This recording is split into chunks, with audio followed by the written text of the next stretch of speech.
Hello there, everyone. Thanks again for tuning into Sin's Workshop. I hope you're all having a wonderful day. So, today we're going to be reviewing Follow the Shadows. This was a DNF for me. I just couldn't get through this book. I know a lot of people don't review DNF books, but I do, and the reason I do, let me just explain really briefly. The reason I do is because I like to at least give people an explanation as to why I didn't DNF a book, or why I did DNF a book. And my whole reasoning behind this is I just hated the characterization right from the beginning. This is a book that I think I would love. So when I was offered it by the publisher, I thought, oh yeah, this is going to be great. You have a young girl who practices Wicca, and you have dragons. She gets sent to a magical realm where there are dragons.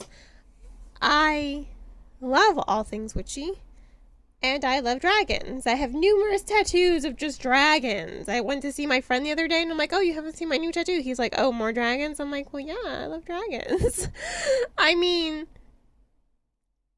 I love dragons. It's my thing. And I love witchy things. But this book it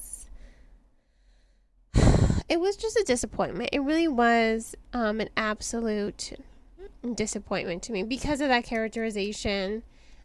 It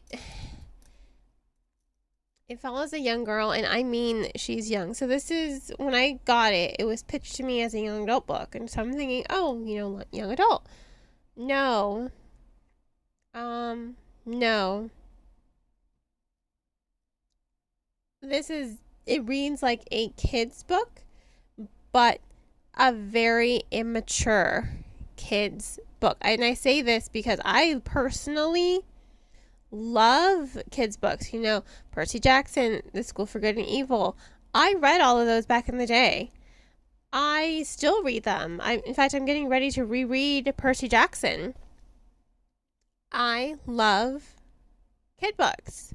I think there's nothing wrong with kid books. There is no age limit on when you can read them. But when I say that this book feels very juvenile, it feels very juvenile. Especially since it was pitched to me as a young adult book. I was expecting something a little bit more mature, and instead I got this bratty. I hate bratty characters. My friend is reading The Young Gods right now, and he's like, oh yeah, she has a bratty mentality. And I'm like, I'm not going to like that book then. He's like, you might. And I'm like, I hate bratty characters. They are my biggest pet peeve. It's so hard for me to stick with a book when the character is bratty and self-centered. Thankfully, he's saying, there's character development in that one. So I'm like, okay, maybe I'll give it a shot. Maybe I'll audiobook it, for the love of God. But, oh my God. The character here, Maurice, she's terrible. She's so self-centered. The story begins with her finding out her teacher's missing. Her teachers are missing, dead, probably presumed dead in the woods somewhere. And she doesn't give two shits. She's just like, oh, well, I have to go to his house. He has a crystal ball in his drawer that he said he'll give to me, and that's mine. I need to go get it before his family finds it. It's just like, your teacher is missing. Your teacher, who was your own personal tutor, is missing. And all she cares about is this damn crystal ball. Because she's like, oh, this crystal ball is definitely going to enlighten me. It's what I need. As someone who is practicing Wicca, I hated that so much. I hated that. I just thought it's just like, so this is clearly someone who doesn't really, I got the sense that this is someone who doesn't really respect people who practice Wicca, which is fine, to each their own. But to me, it just kind of pissed me off. I'm just like, that's not how Wicca works. If you're going to write a book with Wicca in it, please at the very least do your freaking research. And I get it. She's a stupid kid. But still, it bothered the crap out of me. And then she goes to the wake. They don't find the teacher. They presume he's dead, and they have this kind of like wake for him or whatever. And she goes just so that she can steal this crystal ball. That's how the story begins. And I was instantly put off by that. I'm like, I hate this character. I only got a quarter of the way through this book. I will always give books 25%. Hoping. That's 100 pages. Hoping it will get better. There are better ways for me to waste my time than reading something that I don't enjoy. And then when she does get, she uses the crystal. She does cast a spell in her room. She's swept up into this new world where dragons are dying because of some parasitic monster. And I just didn't like the dragons in this book. The way they had to communicate was very convoluted and it was very complicated. I'm reading the book and I'm like, this makes so little sense. It was overly complex. In order for her to talk to any given dragon at one time, she has to be holding like their life crystal, which is basically like the sphere she has at the beginning of the book, that she stole from her teacher, her missing teacher.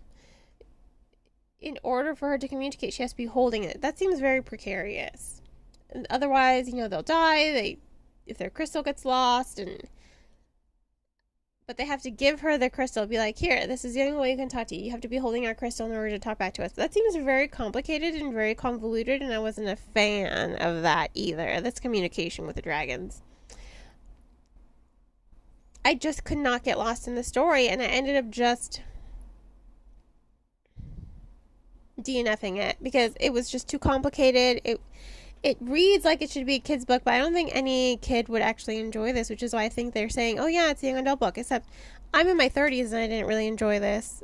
It was overly complicated. It didn't really flow. The characterization was a mess. She's unlikable. If there's character development, I don't know. I couldn't get past 100 pages. I couldn't get past 25% of this book. I just could not do it. So I just ended up DNFing it because it was just a waste of my time, really, unfortunately. But my opinion is my own, and if you want to take a stab at the book, I will of course include links in the description of the podcast on where you can purchase the book if you so desire. Everyone's different. Everyone interprets books differently. I personally could not get through it, unfortunately. In any case, thanks again for tuning in to Sin's Workshop. Please don't forget to like the podcast, subscribe to it, and share with all your book-loving friends. I hope you all have a wonderful rest of your day, and as always, happy reading, guys.